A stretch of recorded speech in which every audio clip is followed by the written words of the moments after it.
molecular y funcional.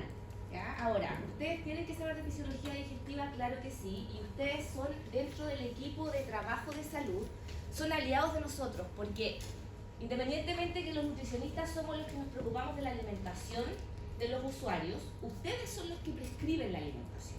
O sea, ustedes son los que primeramente nos van a orientar o van a tener que realizar una prescripción nutricional de su paciente dentro del tratamiento médico. ¿Ya? Nosotros después actuamos desarrollando ese plan o asesorándolo, pero ustedes tienen que tener muy claro, ¿cierto?, cuáles son los factores o cómo se rige la nutrición en la alimentación.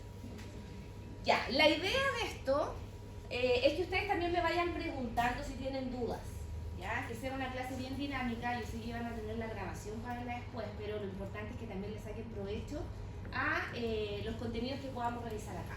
Hoy día vamos a partir revisando aspectos morfofuncionales o morfohistológicos o más anatómicos quizás de la fisiología digestiva, para luego partir por los procesos digestivos, que ustedes los puedan entender mejor. ¿Ya? Así que hoy día vamos a entender un poco el funcionamiento básico del sistema digestivo. Ya, lo primero que tenemos que contextualizarnos es que la fisiología digestiva, dentro de nuestro funcionamiento, nos permite el proceso de la nutrición. Y desde este punto de vista, desde mi disciplina, nosotros trabajamos sobre dos procesos. Uno es la alimentación y otro es la nutrición. ¿Creen ustedes que estos dos procesos, o han escuchado, chiquillos, que estos dos procesos tendrán alguna diferencia entre uno y otro? ¿Ustedes piensan que son similares o que son distintos? Son diferentes. ¿Son diferentes en qué sentido? Que la alimentación es como lo que uno come en sí y la Ya. nutrición es como lo que te aporta lo que estás comiendo. Ya, o sea, la tú podrías nutrición es comer lo que mucho, comes. pero igual estar malnutrido, ¿no? Ya. Sí, ¿no? Ya. Sí, o por ejemplo, como lo que uno dice, que hay gente que come pura chatarra pero no engorda, y al Ya. revés. Exacto. Bien. Por ahí va, chiquillos. La alimentación es un proceso absolutamente voluntario de partida. Es decir, yo decido qué como y cuándo comer, ¿ya? Independientemente si eso sea bueno o malo. Y esa es la parte, por así decirlo, más difícil que tenemos nosotros los nutricionistas de orientar, porque en el fondo tenemos que convencer a la gente que coma de una manera. Claro. Y eso es voluntario, la persona puede saber perfectamente lo que tiene que comer, pero no lo va a hacer si no quiere. ¿Ya? Si yo les preguntara a ustedes, si yo les colocara aquí diferentes desayunos, por ejemplo, cada uno de ustedes elegiría uno distinto según lo que les gusta, según el tiempo que tienen para prepararlo, etc. ¿Ya? Es parte de los hábitos. Por lo tanto, la alimentación se condiciona por factores ambientales, por factores externos, que son todos esos factores que influyen en mi decisión de qué comer. Puede ser el tiempo, puede ser la motivación, puede ser que yo ahora que viene el verano quiero comer diferente a como comía antes, ¿ya? Pero son cosas externas, que yo las tengo que manejar con consejería. O sea, yo tengo que convencer a la gente. Como que igual tiene que ver, según yo, como tu forma de ser. Porque, por ejemplo, yo a veces cuando me da como los días feos, así me da como la ansiedad, y ya quiero comer chatarra, y es como que eso me da como más ánimo. Lo mismo hay gente que lo hace a lo contrario o que no come. Exacto. La parte emocional, la parte actitudinal, todo eso va a influir en la alimentación, y es por eso que hoy en día, para los tratamientos de las personas obesas, por ejemplo, hay terapias alternativas, como la meditación, el mindfulness, porque todo eso va a influir en que la persona esté tranquila, disminuya la ansiedad y elija mejor su alimentación. ¿Ya? Pero esto netamente nosotros lo tratamos por consejería. Sin embargo, la nutrición, que es donde nos vamos a centrar ahora, la nutrición es un proceso involuntario. Yo no lo puedo controlar. Y la nutrición, ¿cuándo parte, chiquillos? La nutrición parte cuando ustedes degluten el alimento y ahí no saben qué pasó con el alimento. No saben cuántas calorías absorbieron, no saben si absorbieron toda la grasa que comieron, no pueden controlarlo. No pueden controlar el avance de su alimento, no pueden controlar nada. Porque la nutrición es un proceso involuntario, ¿ya? Y está condicionado principalmente por bases fisiológicas y metabólicas. La nutrición se refiere específicamente, chiquillos, al proceso en el cual nosotros aprovechamos los nutrientes de los alimentos. Los procesamos, los absorbemos, los metabolizamos, etc. Todo eso es parte de la nutrición. La diferencia entre uno y otro es que, si por ejemplo yo detecto que una persona está comiendo mal, alimentándose mal, yo lo aconsejo para que la persona corrija ese hábito. Sin embargo, si yo me doy cuenta que la nutrición no está ocurriendo correctamente, eso yo no lo puedo cambiar, porque es involuntario. Ejemplo, si yo tengo un paciente con pancreatitis que está presentando esteatorrea, es decir, mucha pérdida de grasa, yo no le puedo dar una indicación a él y decirle absorba mejor su grasa, porque no lo va a poder hacer voluntariamente. Por lo tanto, lo que yo tengo que hacer es adaptar la alimentación a ese problema. Y por lo tanto, de ahí nacen lo que nosotros llamamos regímenes. Régimen liviano, régimen blando, régimen hipoglucídico. Son las dietas terapéuticas, en el fondo, que lo que hacen es adaptar la alimentación a la falla fisiológica o a la falla metabólica. ¿Ya? Entonces, nosotros generalmente trabajamos en estos dos ámbitos, haciendo consejería, pero elaborando dietas terapéuticas, en la parte clínica sobre todo, o en la parte deportiva. Adaptamos las dietas a las necesidades fisiológicas o fisiopatológicas del individuo. ¿Se entiende? Entonces, así, por ejemplo, si yo tengo un paciente que tiene alteraciones, insisto, hepático, pancreático, yo sé que esos dos órganos son relevantes para el procesamiento de las grasas, entonces yo le doy un régimen hipograso. ¿Ya? Si yo sé que la persona tiene una falla a nivel esofágico, yo tengo que ver cuál es la implicancia del esófago en la alimentación y hacer el cambio respectivo. ¿Ya? Por lo tanto, para eso es fundamental manejar el sistema digestivo al revés y al derecho, porque ustedes tienen que saber, si una persona tiene una enfermedad en el esófago, ¿cuáles son los cambios? ¿Será necesario bajar las proteínas? ¿Será necesario bajar la grasa? ¿Ya? Exacto. Entonces yo tengo que saber cuáles son las funciones que están en cada órgano para poder saber cuáles son las adaptaciones que necesitamos. Exacto. Y de esa manera vamos a aprender la fisiología digestiva nosotros. Vamos a ir aplicando. ¿Ya? Yo les voy a mostrar qué es lo que hace cada órgano y cuáles son las principales modificaciones nutricionales que ustedes tienen que hacer. En el fondo eso es lo que les va a servir a ustedes cuando sean profesionales. Que no vaya a cambiar mucho el funcionamiento de una persona del sistema digestivo, porque eso ya viene como regulado por genética. O sea, todos los sistemas digestivos funcionan igual, alguno más eficiente que otro, pero en el fondo la base fisiológica va a ser siempre la misma. Ya, ahora, yo les hablé de dos sistemas. Les hablé del sistema digestivo y les hablé del metabolismo. Para nosotros los nutricionistas es importantísimo trabajar o conocer el sistema digestivo, pero también es importante que nosotros manejemos todo lo que es metabolismo, que sepamos al revés y al derecho todo lo que es las rutas metabólicas, ¿ya? Todos los ciclos, ¿ya? Glucogenólisis, ciclo de Krebs, gluconeogénesis. ¿Por qué? Porque ambos procesos son importantes para la nutrición y ambos cumplen un rol distinto. ¿Qué es lo que significa para la nutrición el sistema digestivo y el metabolismo? El sistema digestivo, chiquillos, el rol que cumple en la nutrición es ser la puerta de entrada de los nutrientes. Para lo único que me sirve es para que la persona tenga el nutriente en su sangre. Es decir, si yo tengo una leche, que lo que está en esa leche, proteínas, calorías, llegue a mi sangre, pero nada más. No me sirve ni para que lo use la célula, nada, es solamente para que entre. Por lo tanto, chiquillos, si yo no puedo usar el sistema digestivo por ningún motivo, ¿ya? ¿Qué es lo único que no va a poder hacer esa persona? Metabolizar. ¿Metabolizar? Absorberlos. ¿Cuál es el rol? No poder absorberlo. Como no poder hacerlo. No va a poder hacer que un nutriente que esté fuera de él llegue a la sangre, ¿ya? Y por lo tanto eso yo lo puedo hacer clínicamente. Sí. Entonces, la persona que no puede usar su sistema digestivo, yo le inyecto directamente los nutrientes a su sangre a través de una nutrición que se llama nutrición parenteral. ¿Ya? Parenteral. Pero eso no significa que una persona que no pueda usar el sistema digestivo no pueda nutrirse.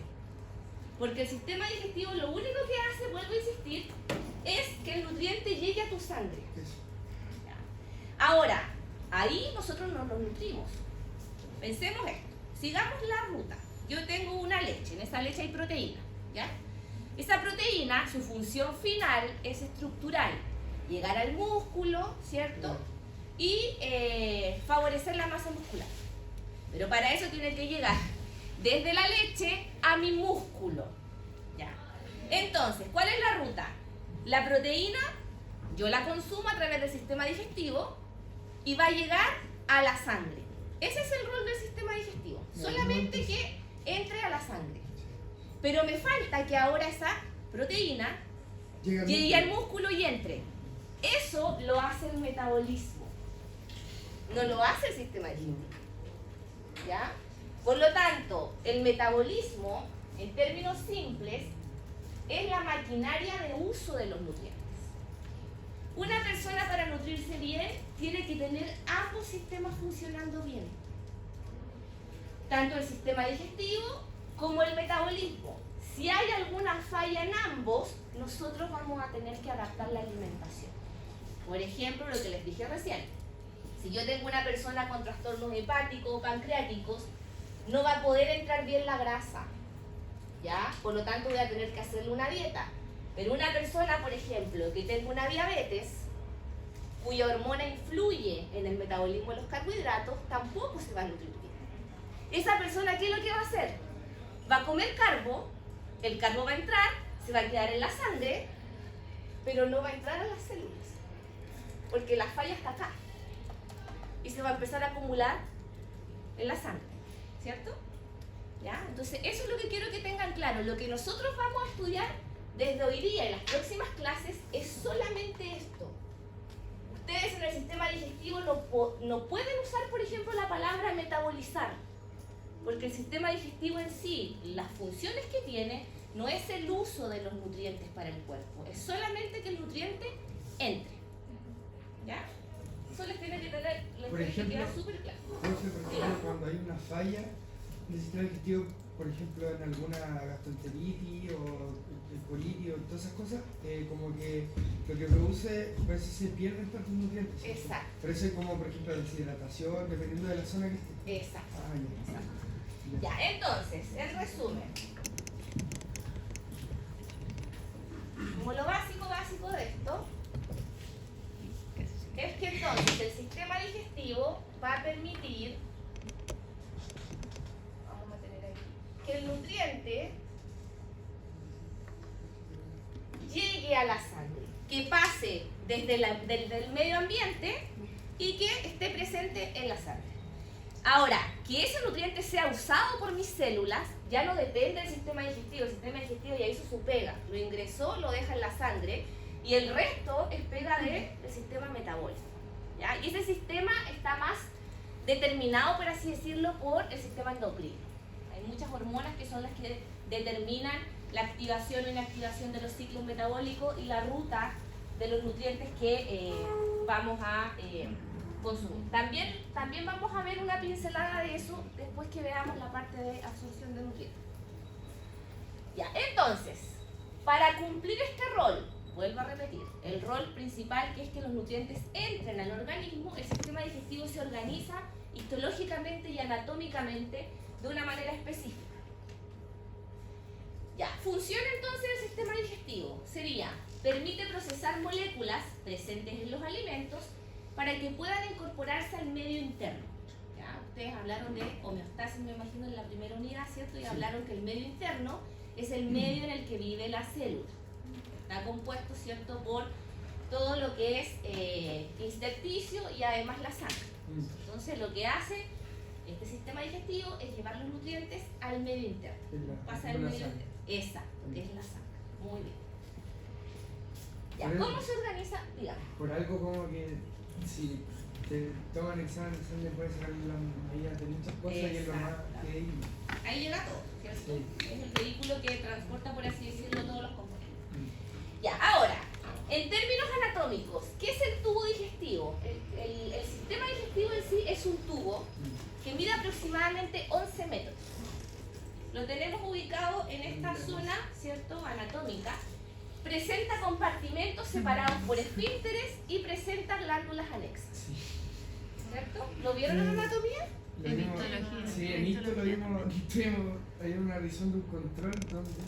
Hablaban de esto. Sí. Ya. Pero Pero lo vieron en anatomía, porque les pregunto lo vieron, porque Sí. yo soy bien sincera, el sistema digestivo siempre en los ramos lo tiran así como, No, sí, Al igual final. Sí, sí, de hecho sí, pero lo vimos. ¿ya? Es verdad, sí, Ah, que al yo lo final- sé. Pero ya, qué bueno que lo vieron. Ya, este es un esquema del sistema digestivo, así está representado, ¿cierto? Y el sistema digestivo tenemos cavidad oral, esófago, estómago, intestino delgado, con duodeno, ¿cierto? Y ayuno ilion, y el colon, Sí. y luego el recto. Ya.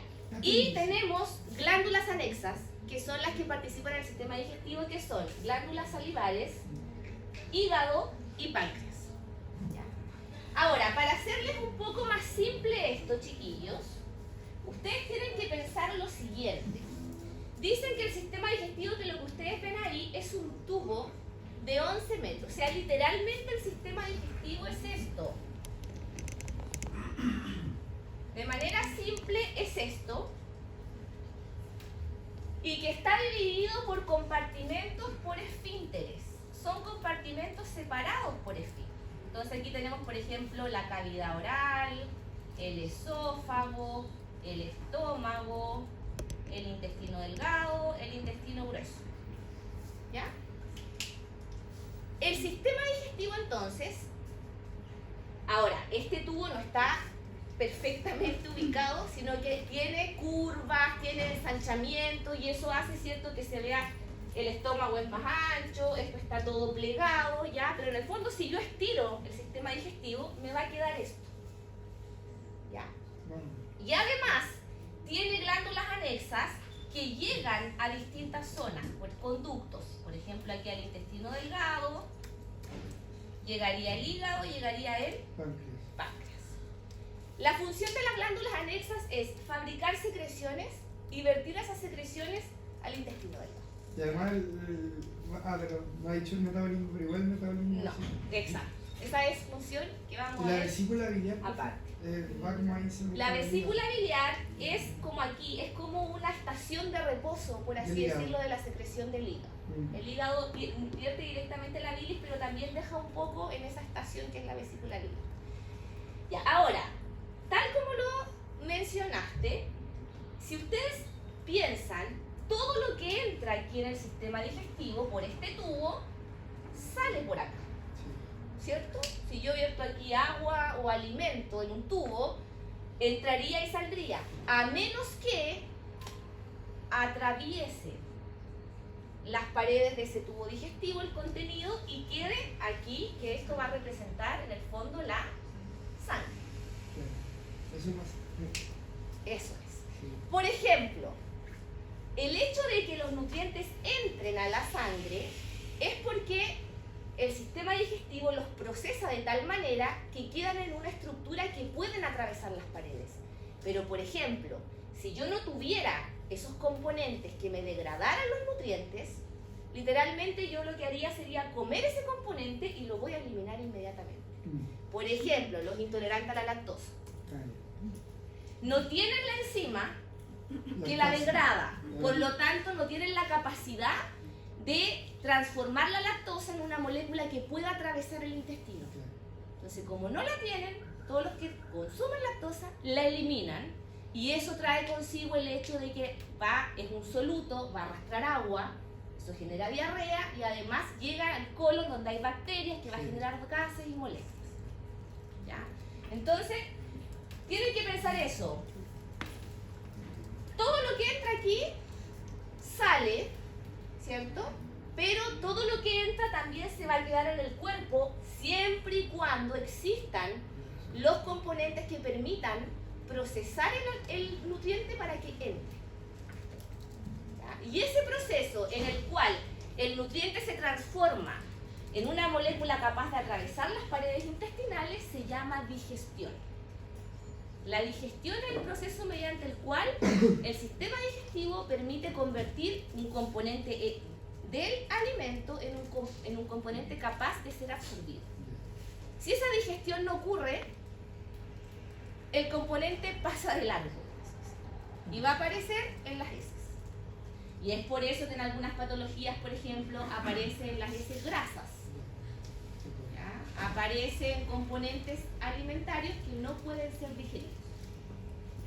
¿Ya? ¿Estamos bien hasta aquí? Sí. ¿Está entendiendo? Ya.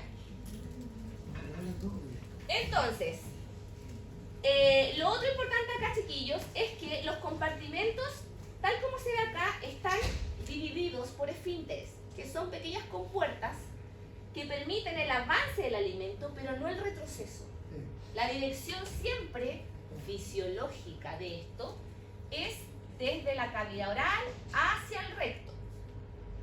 Pueden haber situaciones en las cuales la dirección de esto ocurra de manera inversa, sí, pero situaciones patológicas. Por ejemplo, el reflujo. Exacto. El reflujo, el vómito, Claro.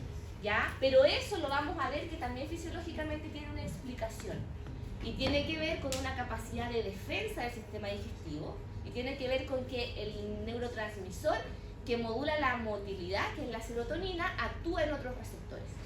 Pero generalmente son sistemas de defensa que en el fondo es que nos protegen de que un componente extraño siga avanzando. Porque ya está, ya. Exacto. Si se detecta un virus, una bacteria, un componente tóxico, el sistema digestivo va a reaccionar eliminando eso en sentido inverso. Pero es solamente un instinto de supervivencia, por así decirlo. ¿Ya? Ya, ahora, cada uno de estos compartimentos, chiquillos, tal como lo dice ahí, está adaptado a una función específica. No todos hacen lo mismo. Por ejemplo, vamos a ver ahora que hay 5 funciones digestivas. Van a haber algunos que van a hacer las 5 funciones, pero van a haber otros que solo van a hacer una, otros que van a hacer 2 y así. Entonces lo que tenemos que aprender acá es cuáles son las funciones específicas que se van a desarrollar en cada órgano. Ya, eso de manera general. Ahora, si nos vamos al detalle, más histología. Si yo tomara este tubo, yo soy bien imaginativa para explicar. Si yo tomo este tubo y lo miro así en el centro, ¿ya?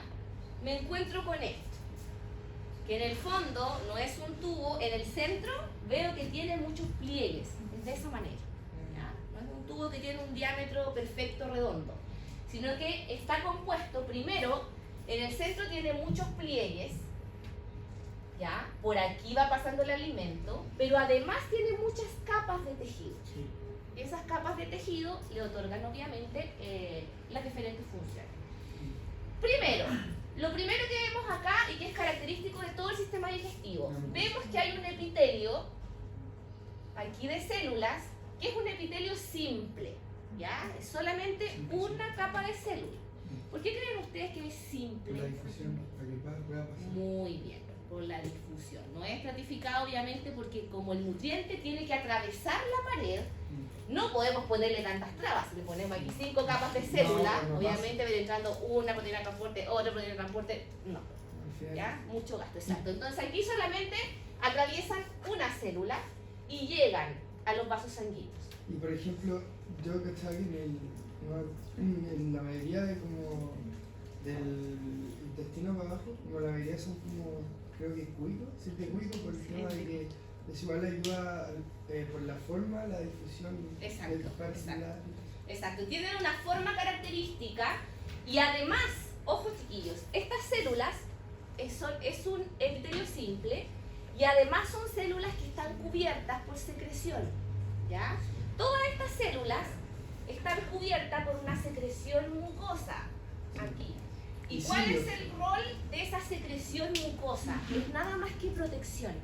Porque piensen ustedes que las células digestivas están expuestas al ambiente y a texturas y a consistencias diferentes. Entonces lo que hace este mucus es evitar el contacto directo de la partícula alimentaria con la célula, porque eso le puede generar daño. Y además, profe, igual, como por ejemplo, quizás el transporte también, igual, quizás... Es mucho más fluido, por así decirlo. Ya, entonces como secreta mucus, Porque dentro de esas células epiteliales también hay células glandulares que secretan este mucus citoprotector, en el fondo protege la célula. El epitelio se caracteriza y se denomina mucosa digestiva. ¿Ya? Es netamente porque está cubierto por este mucus citoprotector. Ya, esta sería la primera capa que se ve aquí, chiquillos. Tiene pliegues. No es redondo, sino que tiene pliegues. ¿Por qué tiene pliegues? Para Ustedes que aumentar vieron histología. la superficie de Superficie absorción. absorción. Para aumentar la superficie de absorción. También esto lo podemos explicar de la siguiente manera. Si yo tengo eso de cinta, por ejemplo, versus esto, Sí, sí. si yo lo estiro, ¿cierto? Obviamente esto es mucho mayor superficie. Por lo tanto, el hecho de que existan pliegues en el tubo digestivo hace que la superficie de contacto con los nutrientes sea mucho mayor y la eficiencia de absorción sea mucho mayor. Nosotros somos muy eficientes para absorber. O sea, todo lo que ustedes comen lo van a absorber sí o sí, chiquillos. ¿Ya? Porque la capacidad de absorción que tiene el sistema digestivo es muy, muy, muy eficiente. Ya, entonces tenemos las células, tenemos los pliegues y además de esos pliegues, en el intestino, que es la zona donde se absorben, hay vellosidades que ayudan más al aumento de superficie de contacto. ¿Ya? Ese diseño es netamente para aumentar la superficie de contacto del nutriente con los alimentos. Después del epitelio, fíjense ustedes, viene aquí una capa, ¿ya? Que está de color un poquito rosado oscuro. Lámina propia, ¿Ya? ¿no? No, esta capa que está acá, ¿ya? Que está ubicada en esta zona, se llama mucosa, Allá ve. ¿ya? Y luego viene otra estructura que es la submucosa. En esa submucosa se ubican todas las glándulas y los vasos sanguíneos. ¿Ya? Entonces, eso hace que el nutriente al atravesar la célula inmediatamente esté en contacto con la sangre, con los vasos sanguíneos. No tiene que hacer mucho recorrido para llegar a la sangre. ¿Ya? Tenemos entonces epitelio, mucosa, submucosa, y luego de la submucosa, donde están ubicadas las glándulas y todo, tenemos No músculo. musculosos. Exacto. Tenemos dos tipos de músculo. Una capa muscular longitudinal y una capa muscular circular. Entonces, tenemos en este tubo digestivo que les dibujé yo, tenemos fibras musculares que van a ir de manera longitudinal y que van a ir de manera circular. Eso depende, eso ayuda a la motilidad. Y eso ayuda a la mantención del tono muscular y a la motilidad. ¿Por qué es importante la mantención del tono? Porque el sistema digestivo no puede ser muy elástico ni muy blando, por así decirlo. Porque resulta que yo requiero que el alimento avance. Entonces, la capa circular me va a permitir hacer anillos Eso. de contracción que va a ir empujando el alimento. Y si fuera muy blando, por así decirlo, el sistema digestivo, se estiraría y se acumularía todo en una Eso. zona. Claro.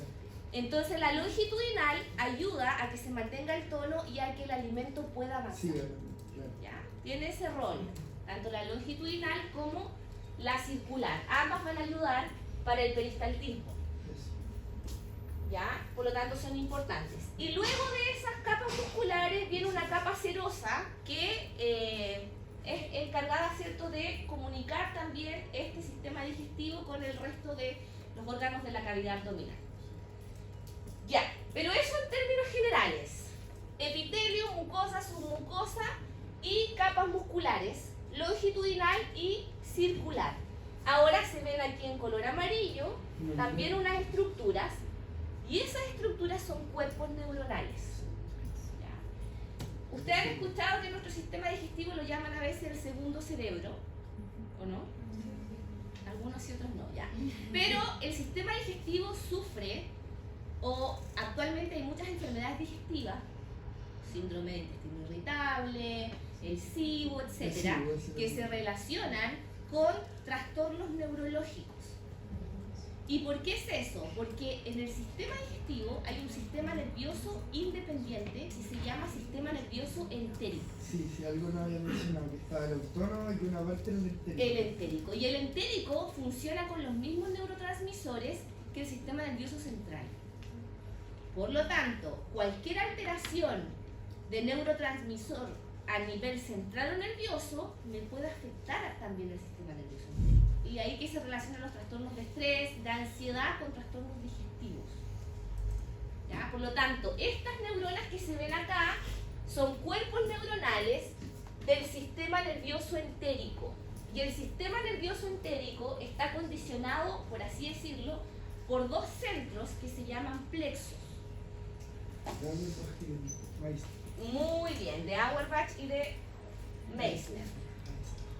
El primer plexo que se ve acá está ubicado en la submucosa. Muy bien. Y es el plexo de Meissner, o también se le llama plexo submucoso. Más fácil llamarlo submucoso. ¿Ya? Y el segundo plexo está ubicado en el músculo. Y se llama plexo mientérico o plexo de Auerbach. Y ese obviamente va a comandar funciones que tienen que ver más con el músculo. Y el plexo de Meissner va a comandar más funciones que tengan que ver con la submucosa, donde están ubicadas las glándulas, los vasos sanguíneos. Secreción, absorción, irrigación. ¿Ya? Eso es básicamente. Ahora, esta distribución de tejidos, chiquillos, se ubica desde el esófago, más o menos desde el esófago hasta el recto. Quiere decir que todo el sistema digestivo va a tener ese diseño.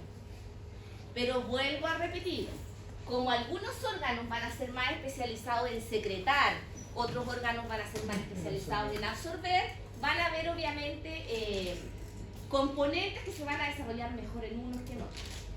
Pero la base es la misma para todos.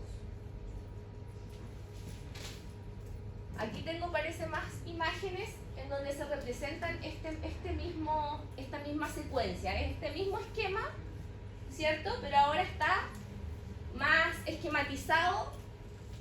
Partimos entonces del epitelio que aparece ahí, donde hay células epiteliales, pero también hay células endocrinas y glándulas. ¿Por qué?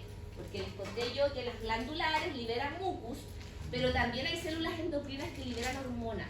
En el sistema digestivo, vamos a ver aquí, además de regularse por el sistema nervioso entérico, las hormonas también juegan un rol muy importante. Y hay hormonas propias del sistema digestivo. No sé si las han escuchado.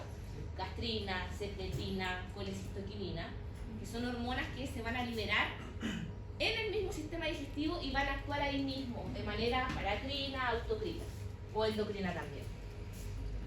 Después tenemos la mucosa, después tenemos la submucosa, en donde tenemos vasos sanguíneos, glándulas, y aquí tenemos el plexo submucoso que está representado aquí por esta esquematización de neuronas. Luego tenemos la capa muscular, ¿cierto? Circular, está la circular, después está la longitudinal, y aquí está el plexo mientérico, ¿ya? O de Auerbach, ¿cierto? Y luego tenemos la serosa. Pero esa sería la misma ubicación que revisamos, ¿ya? Ahora, como ustedes ven anatómicamente, los plexos están ubicados de manera estratégica para comandar que es el de Auerbach, funciones motoras, y funciones que tienen que ver con secreción, absorción. ¿Las personas que tienen alguna parálisis en el tracto digestivo tienen problemas con el plexo mesentérico? ¿Con el de Auerbach o con...? Puede ser con uno o con otro, pero obviamente el que se evidencia más es el mientérico, porque la motilidad siempre se va a evidenciar o va a tener más consecuencias clínicas que la falta de secreción, por así decirlo. Porque claramente si tú tienes un hilo paralítico, por ejemplo, si esto deja de funcionar, ya nosotros no podemos utilizar el sistema digestivo. Porque en el fondo lo que mantiene el funcionamiento del sistema digestivo, aún así falte una enzima, falte una secreción, da lo mismo porque el alimento va a poder seguir avanzando. Lo único que me pudiera a mí dar una razón para yo no usar el sistema digestivo es que no exista motilidad. Porque ahí si yo doy algo, se va a quedar ahí, si no va a avanzar. Y, en el Y eso puede esófago- generar obstrucción, etc. Y cuando hay parálisis en el esófago, la comida cae prácticamente por gravedad. Y si hay, por ejemplo, si yo no puedo usar el esófago, da lo mismo porque me queda sistema digestivo. Entonces veré la forma de infundir la comida del estómago hacia abajo. Si yo no puedo ocupar esófago y estómago, me sigue quedando todavía algo de sistema digestivo. Si yo puedo llegar a la zona que se absorbe el nutriente, quiere decir que yo todavía puedo seguir usando el sistema digestivo. Pero si ya el sitio de absorción no lo puedo usar, ya ¿para qué vamos a usar el sistema digestivo? Si en el fondo su función es que incorpore los nutrientes a la sangre. Claro. Igual, profe, tiene que ver el... Pero, por ejemplo, si hay una esofagitis, o sea, no se puede como... no puede pasar. ¿Sonda, dices tú? O sea, es que me refiero que no... Es que, por ejemplo, si No, tú obstrucción. no puedes utilizar el esófago, puedes tener una vía directa al estómago. Ah. Eso puede ser a través de una sonda nasogástrica. Si la sonda nasogástrica tampoco puede ser instalada porque es muy grande la magnitud de esa inflamación esofágica, entonces tú usas una ostomía, que es una obertura quirúrgica por la cual tú inyectas la sonda. Ah, ya. O sea, siempre hay forma de llegar al estómago, al duodeno y al yeyuno, que en el fondo serían sitios para infundir alimentación. Obviamente ya el ilion y el colon, ¿cierto? Ya prácticamente no tenemos ahí opción de que haya mucha absorción. Por lo tanto, esas zonas se usan para eliminación. Por eso que hay ostomías para alimentación y ostomías para eliminación. Eso era el profe, el tema de que no... un familiar como una vez como que le pusieron una como bolsa acá Para eliminación. Sí, esa para es una, eso. esa es ¿Y una eso ostomía. producía por qué? Porque no se puede utilizar el recto para poder eliminar correctamente los nutrientes. Generalmente ocurre a personas que tuvieron cáncer al recto o algo y obviamente ya no se puede usar el recto como vía de evacuación. Ya. Entonces le generan un sitio para una eliminación artificial. Es que, bueno, era como que creo que algo le había pasado como que explotado. El colon creo no me acuerdo, pero era como algo así. Claro, Sí, seguramente una tuvo- hernia tuvo algo así. y seguramente tuvo muerte del tejido y ya eso no puede seguir siendo usado. Pero igual, o sea, ahora está bien. Pues. Claro. Ahora sí. lo pudo, sí, hace rato ya. Se recuperó. Pero en un momento tuvo eso. Claro. Sí, ya. Entonces fue una ostomía transitoria. por así Ya, decirlo. eso, yo creo que era eso. Sí, sí. Pero es súper importante que ustedes ya empiecen a diferenciar eso, porque ya si están yendo a práctica van a poder observar esas dos cosas. Hay ostomías Todavía. para alimentar y hay ostomías para eliminar. El próximo año. El próximo año Sí. van a poder observar. Ya, aquí tenemos la representación histológica, ¿cierto? Que según los histólogos se ve maravillosamente todo esto. ¿Ya? Y aquí tenemos la representación más gráfica. Vuelvo a reiterar, tenemos las vellosidades, donde aquí está el epitelio, pero quiero que observen lo siguiente. En cada vellosidad o en cada pliegue, inmediatamente en la capa mucosa y submucosa, se ubican los vasos sanguíneos. Fíjense, aquí tenemos vasos sanguíneos y tenemos vasos linfáticos. Eso hace que el nutriente apenas entre o atraviese el epitelio, va a llegar inmediatamente a la sangre. ¿Ya? Están de esa forma ubicados los vasos sanguíneos y de esa forma están ubicadas las neuronas de los plexos. ¿Ya? El plexo que se ubica más para las funciones submucosas o el plexo que se ubica más para la motilidad. Ya. ¿Estamos claros con las características anatómicas y histológicas del sistema digestivo? Ya, vamos a pasar ahora a cuáles van a ser las funciones que vamos a estudiar del aparato digestivo. Nosotros vamos a estudiar cada una de estas funciones clase a clase. ¿Ya? La primera función que vamos a estudiar va a ser la función motora. Lo que quiero que quede claro ahora es la definición de cada función. Si yo les digo motilidad, ¿a qué es lo que me refiero? Y la motilidad, función motora, tiene que ver netamente con el movimiento del tubo digestivo en todas sus estructuras, que no es similar. ¿Cuál es el objetivo de la motilidad del sistema digestivo? La básica es que el alimento avance. Pero también la motilidad sirve para reducir el tamaño de las partículas del alimento. cada vez que el sistema digestivo está moviéndose, las moléculas chocan con las paredes y eso las va haciendo más pequeñas. ¿Ya? Por lo tanto, la motilidad tiene por función permitir la propulsión o el avance del alimento, permitir que las moléculas se hagan más pequeñas, disminución del tamaño de las partículas del alimento, y también que se mezclen con las secreciones digestivas. Esos van a ser los 3 objetivos de la motilidad. Vuelvo a repetir: propulsión del alimento, disminución del tamaño de las partículas alimentarias y mezcla de estas partículas alimentarias con las secreciones. ¿Ya? A eso me refiero con motilidad, y vamos a ver en las próximas clases cómo se representan las distintas estructuras. La segunda función es la función de secreción. ¿Qué significa secreción, chicos? Para ustedes. ¿Qué es una secreción? Una secreción. O nómbrenme una secreción que ustedes conozcan. Una secreción digestiva. Jugo pancreático. Jugo. Pancreático. Jugo pancreático, saliva, jugo gástrico. La secreción está compuesta por agua en su mayoría, pero también por electrolitos, y en este caso digestivo por enzimas. Esos son como los 3 componentes importantes de una secreción: agua, electrolitos y enzimas. Estos electrolitos le otorgan un pH específico a las distintas secreciones, y en algunos sitios también las secreciones tienen anticuerpos. ¿Ya? Estas secreciones las elaboran los distintos órganos, no están siempre.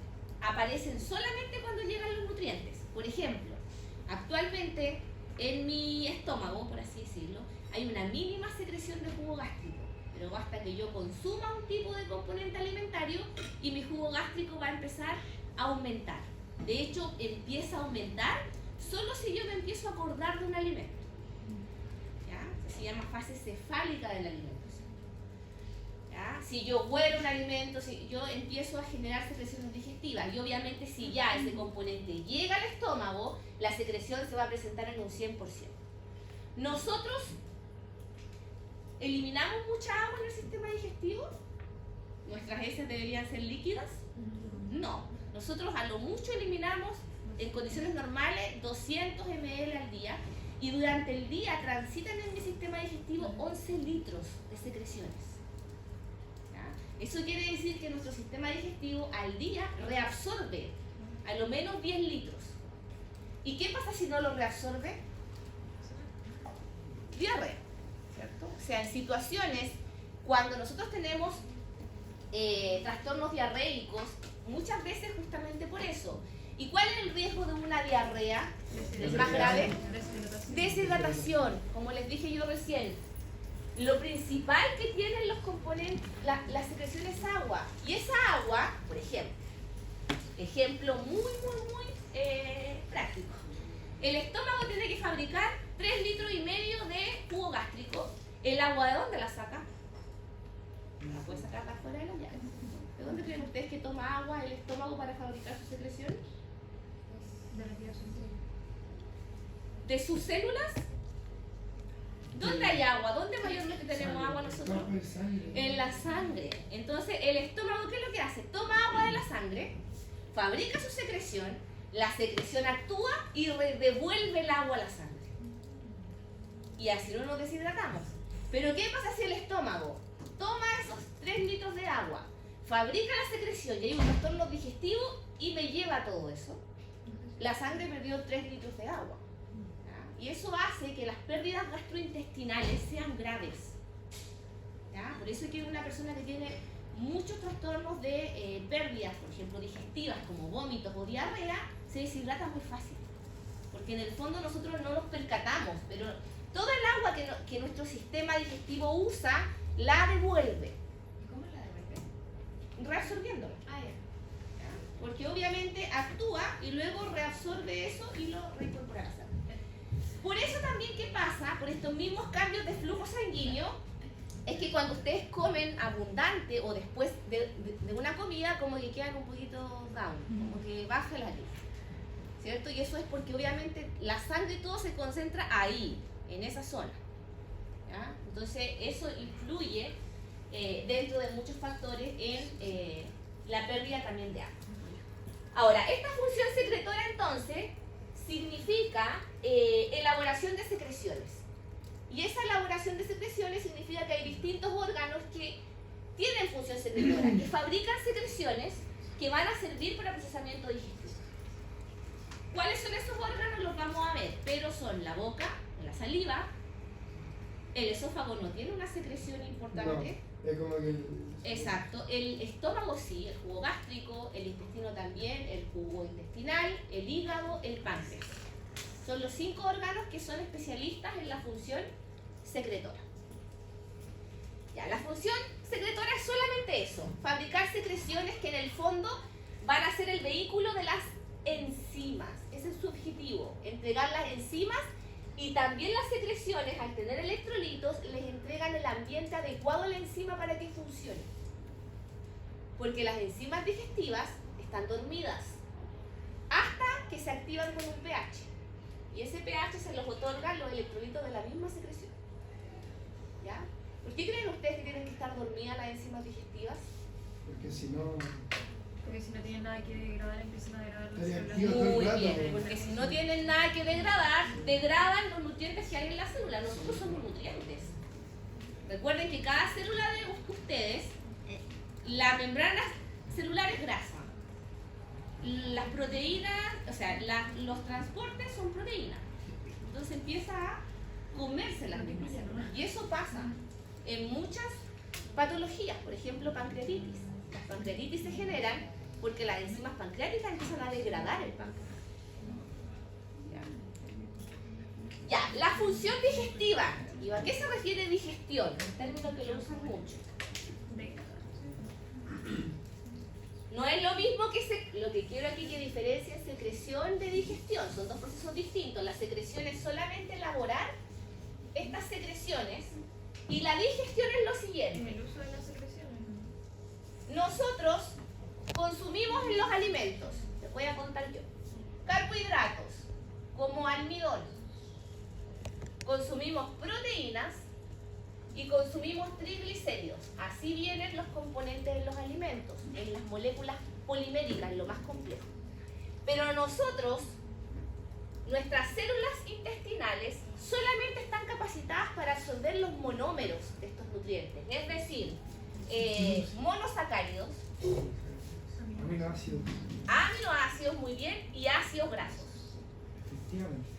Por lo tanto, tiene que haber un proceso que me degrade Sí. la molécula o el polímero en su componente básico.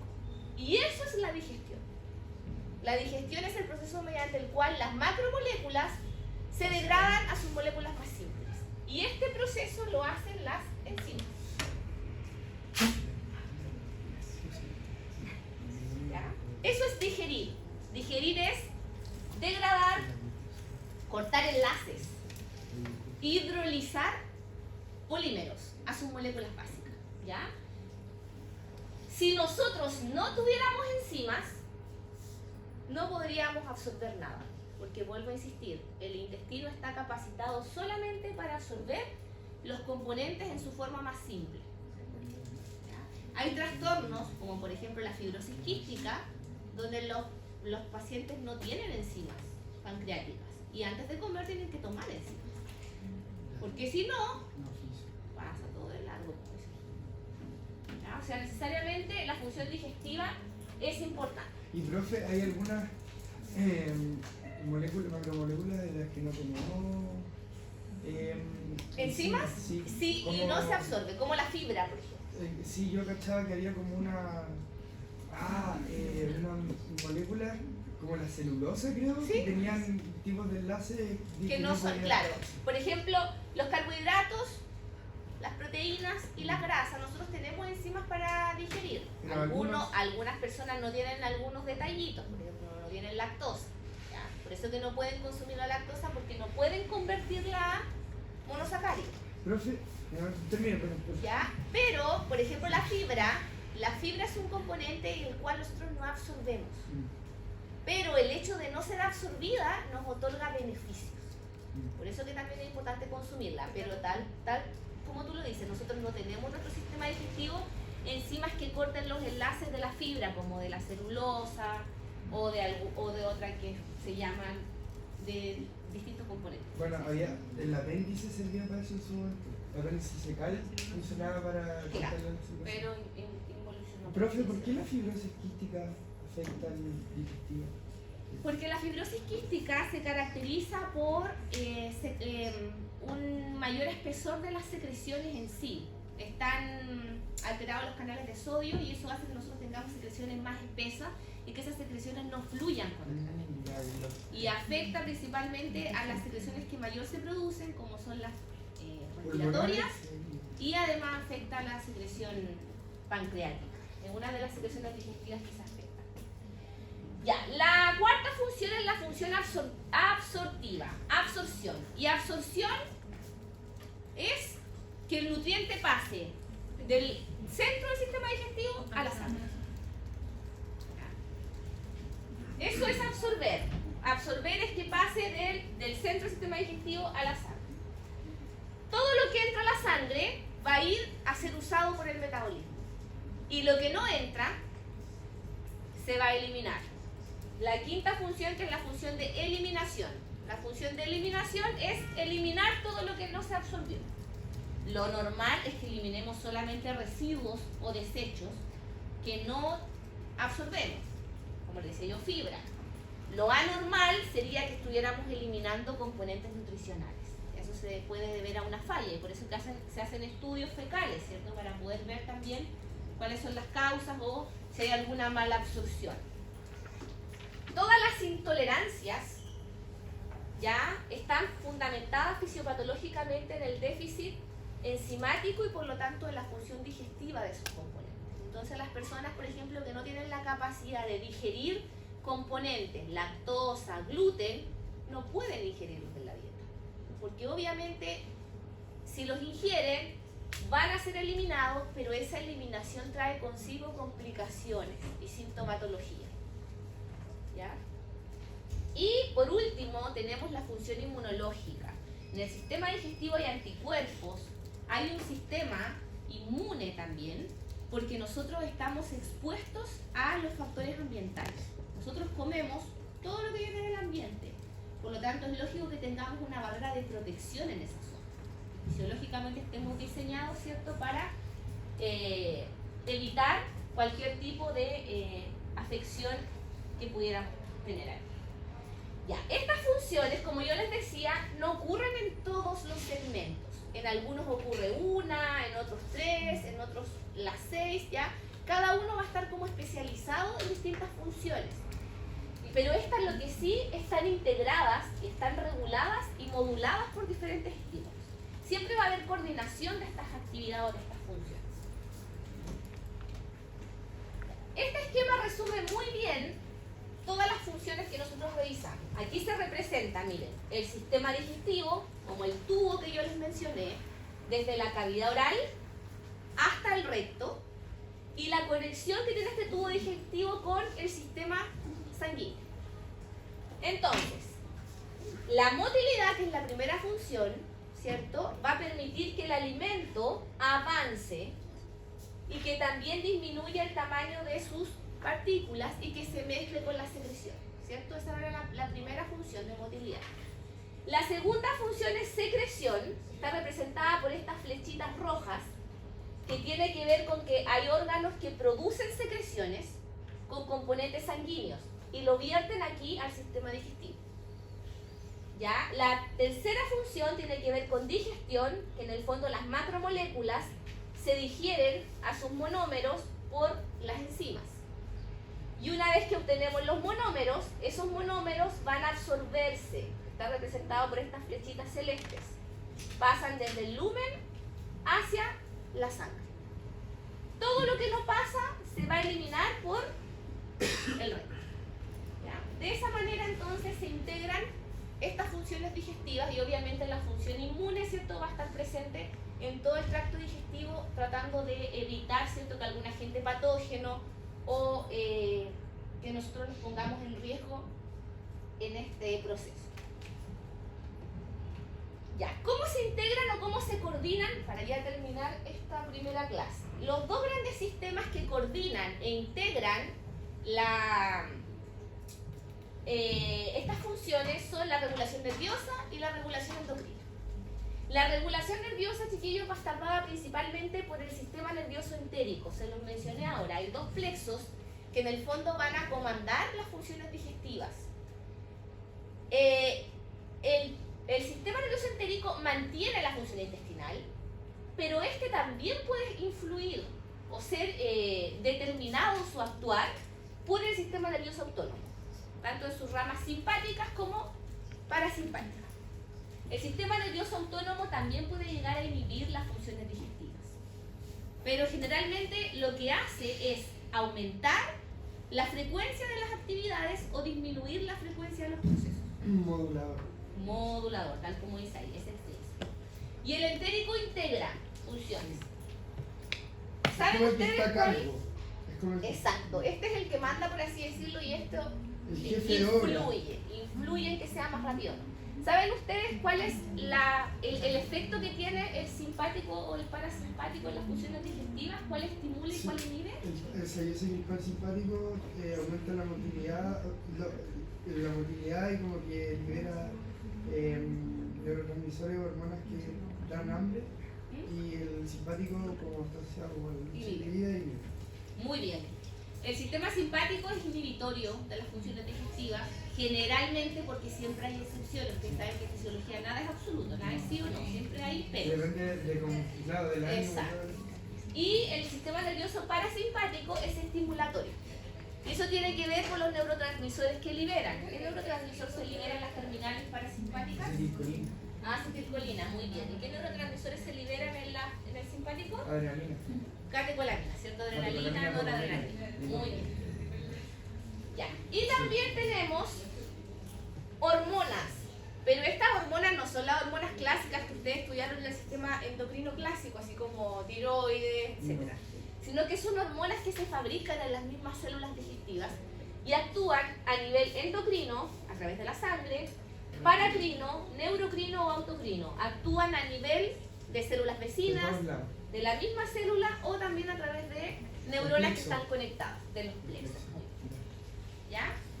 Ambos sistemas, tanto el nervioso como el endocrino, la función que tiene es de comunicar los compartimentos, de enviar señales, por ejemplo, del estómago al ilion, ya del colon al duodeno.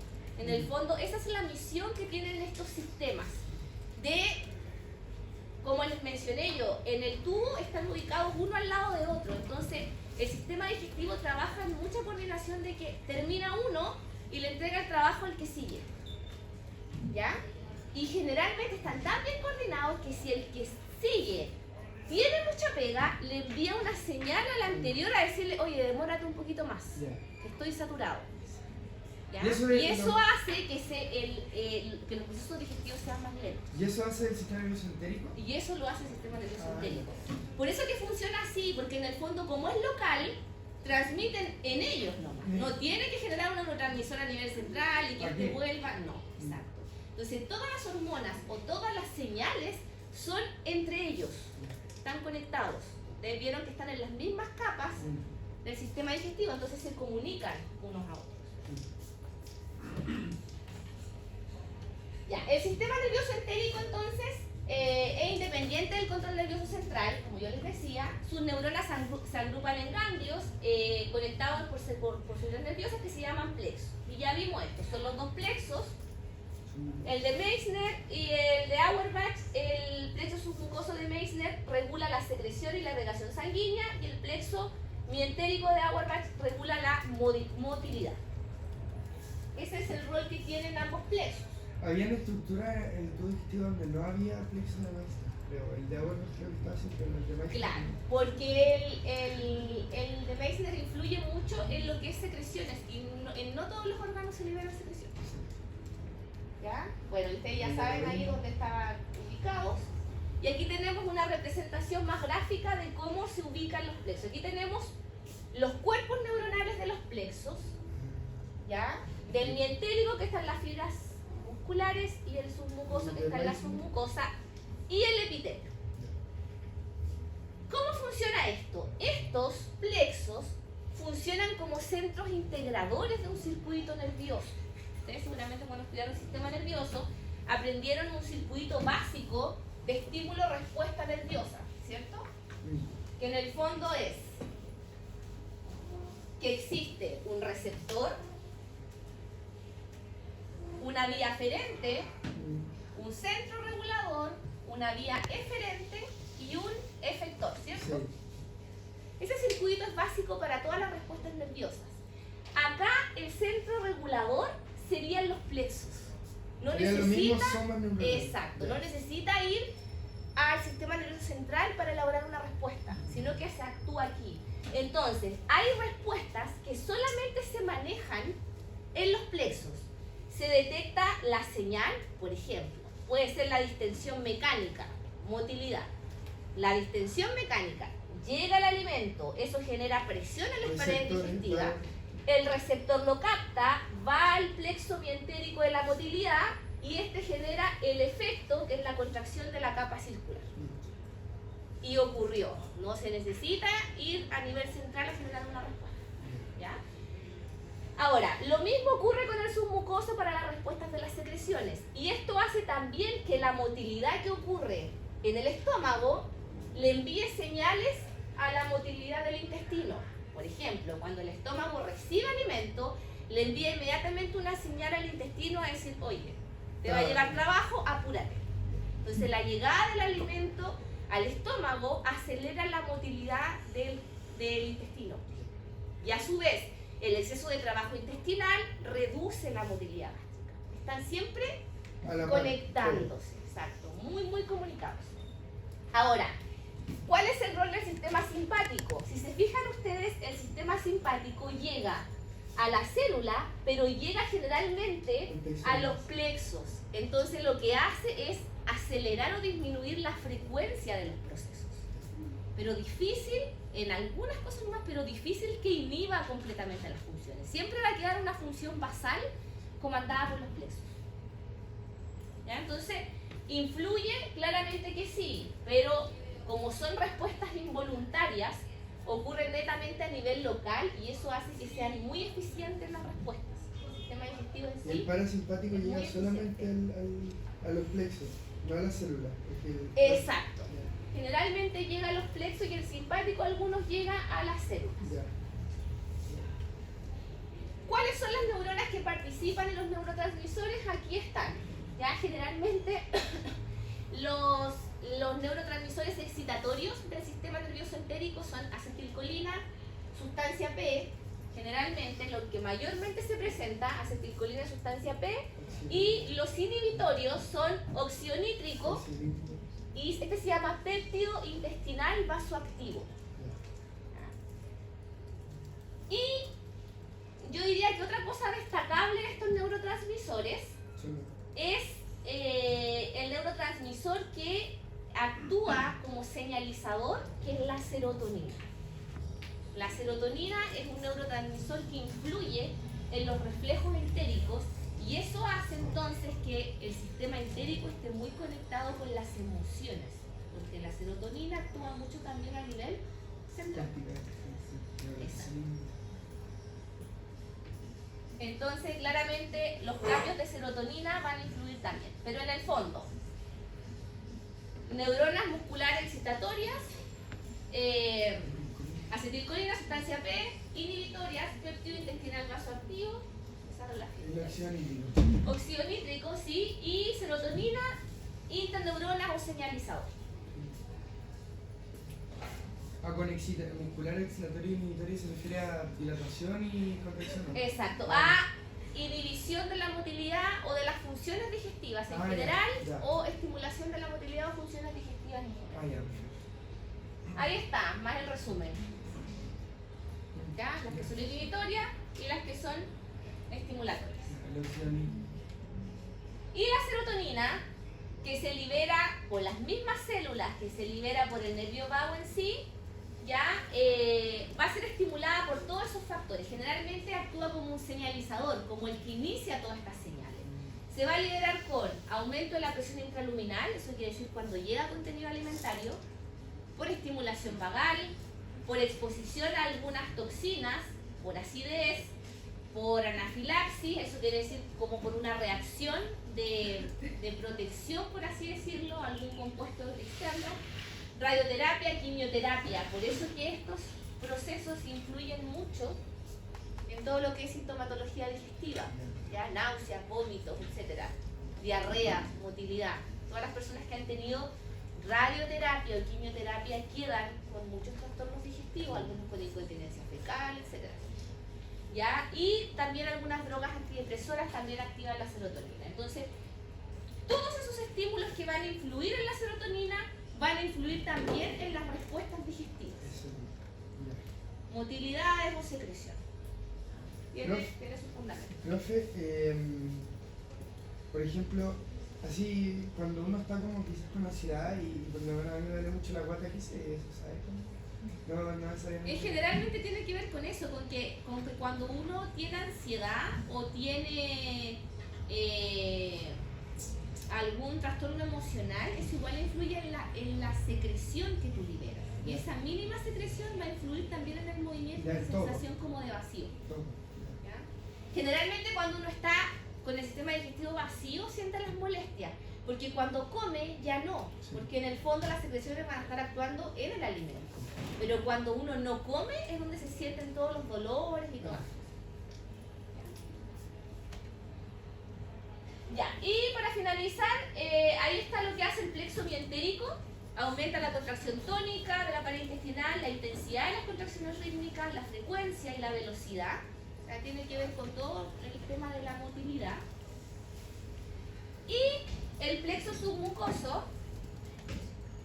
controla la secreción intestinal local, la absorción local y la contracción local del músculo submucoso.